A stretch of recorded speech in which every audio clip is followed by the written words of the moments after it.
My Jeep was overheating in stop-and-go traffic with the air conditioning on, going very slow speeds.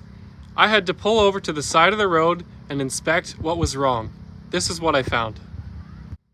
Because my radiator fan was not turning when the vehicle was overheated, I thought that I had a blown radiator fan motor.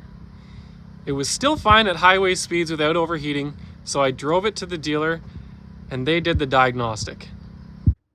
The dealer had a look at it and they went, "You need a new rad fan assembly and you need a thermostat."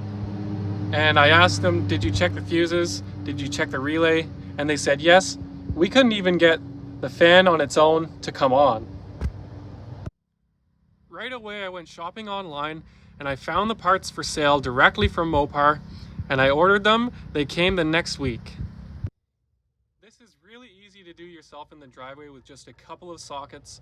If you just watch some YouTube video tutorials, you can accomplish this as well. I'm not a mechanic and I'll just show you a couple videos of the fan turning.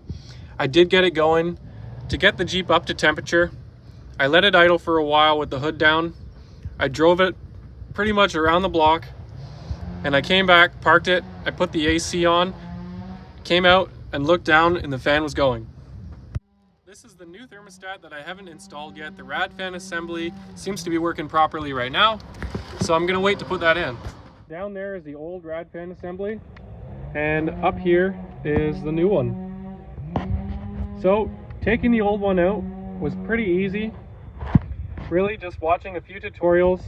It was taking this off, taking this off, taking the hose off, taking these clamps off, and of course the engine cover and the coolant reservoir. Once you're done that, you pretty much have this whole thing accessible. And you can take off these bolts here. There's one here at the top, and on the other side, one right here. So once you slide out your old rad fan assembly, you put your new one in, you can put it all back together, and then you're basically good to go. Just make sure that you hook everything up properly and really pay attention to what you're doing.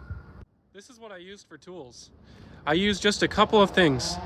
So I have a cheap Mastercraft ratchet set and I use two main tools. This ratchet and I use this screwdriver. So I used a 10 mil and I used an 8 mil and I believe I used a 3/8. So as long as you have the tools to do this, you can save yourself a lot of time and money.